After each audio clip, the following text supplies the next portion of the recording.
இந்த காணொலியை பார்க்குறதுக்காக நம்ம சேனலுக்குள்ளே வந்த எல்லா நண்பர்களுக்கும் வணக்கம். இப்போ நாம் எங்கே இருக்கிறோம் அப்படின்னா ஆந்திராவில் இருக்கிறோம். நம்மளுக்கு பின்னாடி இருக்கிற ஏரி வந்து குப்பம் தாலுக்காவில் குப்பத்துக்கு பக்கத்துலேயே இருக்கிற பரமசமுத்திரம் அப்படின்ற ஊரினுடைய ஏரிங்க. இது வந்து சர்வசாதாரண ஏரி கிடையாது, ஒரு நல்ல ஒரு மிகப்பெரிய ஏரி. இந்த ஏரியில் தான் முதல்ல வந்து அந்த கிருஷ்ணா நதி தண்ணீர் வந்து இந்த ஏரிக்கு தான் முதல்ல வந்துகிட்டு இருக்குது. பாருங்கள், சுற்றியும் பாருங்கள், கால் பாகம், அதாவது கால் பங்கு நிறைஞ்சிருக்கு, இன்னும் முக்கால் பங்கு நிறையணும். இப்போது இப்படி இருக்கிற நேரத்தில் இந்த தண்ணியை பார்க்கறதுக்காக கூட்டம் வந்து வந்த பண்ணமே இருக்குங்க ஃப்ரெண்ட்ஸ். காலையிலிருந்து சாயந்தரம் வரைக்கும் ஒரே மாதிரியான கூட்டம் தான். வரவங்க வந்துகிட்டே இருக்காங்க, பார்க்குறவங்க பார்த்துட்டே இருக்காங்க, போய்கிட்டே இருக்காங்க.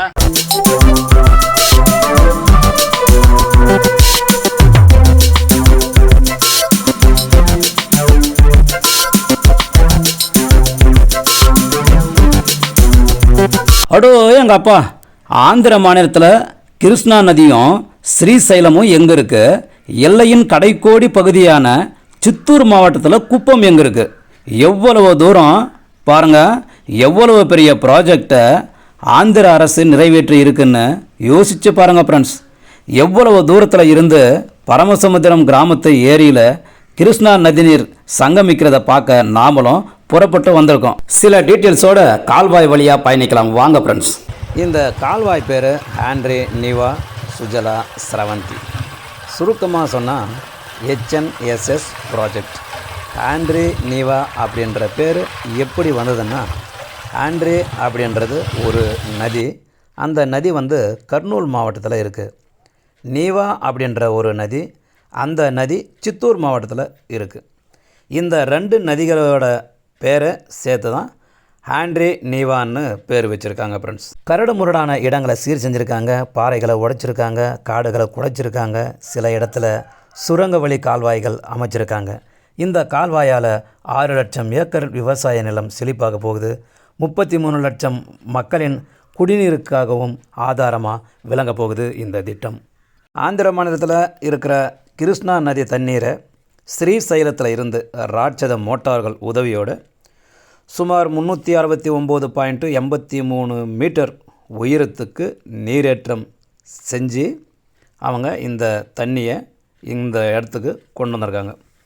இப்படி 369.83 மீட்டர் உயரத்துக்கு நீரேற்றம் செய்கிறதால இந்த ஆண்ட்ரே நீவா ப்ராஜெக்டு ஆசியாவிலேயே மிகப்பெரிய நீரேற்றம் செய்யக்கூடிய மிகப்பெரிய ப்ராஜெக்டு அப்படின்ட்டு சொல்லப்படுது.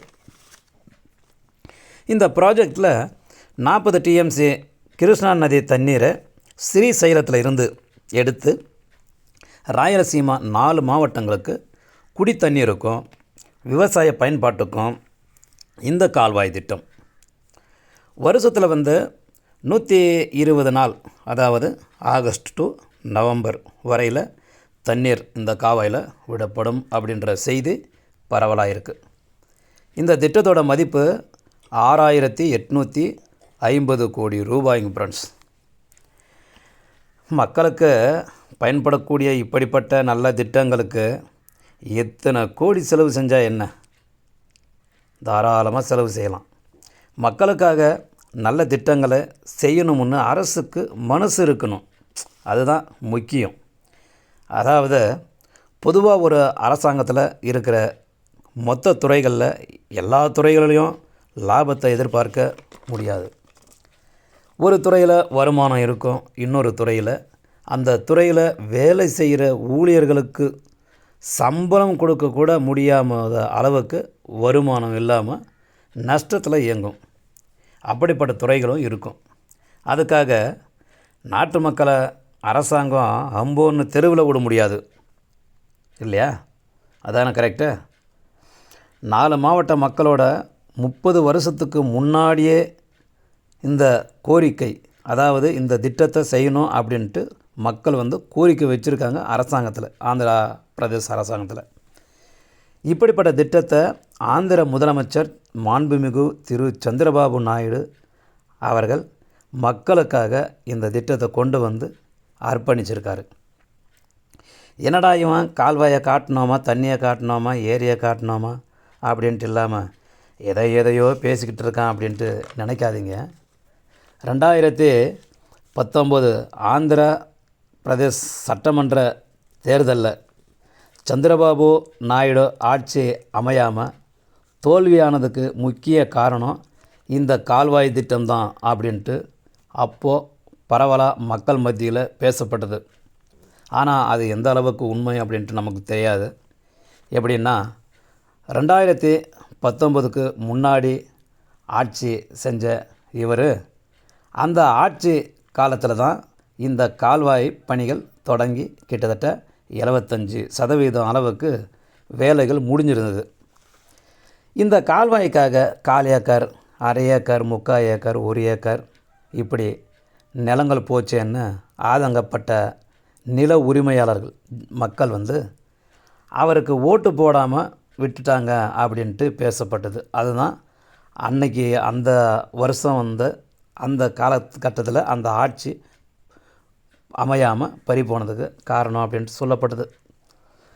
2019 ஒய்எஸ்ஆர் ஜெகன்மோகன் ரெட்டி ஆட்சி அமைஞ்சதும் 2019 இருந்து 2024 வரைக்கும் 5 வருஷமும் இந்த கால்வாய் மேலே ஒரு கவனமே காட்டலை. இந்த திட்டத்தில் எந்த வேலையும் நடக்காமல் கிடப்பில் போடப்பட்டது. அடுத்தபடியாக 2024 ஆட்சிக்கு வந்த சந்திரபாபு நாயுடு HNSS ப்ராஜெக்டில் முடிஞ்ச அளவுக்கு பணிகளை விரிவுபடுத்தியதால் அந்த காரணத்தால் கிருஷ்ணா நதி தண்ணீரை இங்கே இப்போது பார்க்க முடியுது. இந்த தண்ணீர் வந்ததுக்கப்புறமா இந்த தண்ணீரை பார்த்த ஆந்திர பிரதேசோடைய மக்கள் அடடடடடா ரொம்ப சந்தோஷத்தில் அந்த தண்ணீரை குதித்து விளையாடுறாங்க ஃப்ரெண்ட்ஸ். ஆந்திராவில் சந்திரபாபு நாயுடு அவரை வெறுத்த மக்கள் இன்றைக்கி அவரை வாழ்த்துறாங்க, பாராட்டுறாங்க. ஆஹா, இது ஒரு பெரிய சாதனை அப்படின்ட்டு, எங்களுக்கு இது போதும் அவர் செஞ்சது, இது மிகப்பெரிய சாதனை அப்படின்ட்டு அவங்கள வணங்குறாங்க. அது மட்டும் இல்லை, இவரால் மட்டும் எப்படி இவ்வளோ பெரிய திட்டத்தை நிறைவேற்ற முடிஞ்சுது அப்படின்ட்டு பக்கத்து மாநிலங்களும் பக்கத்து மாநில மக்களும் ஆச்சரியப்பட்டு ஆச்சரியத்தோடு பார்த்து திருன்னு முழிக்கிறாங்க ஃப்ரெண்ட்ஸ்.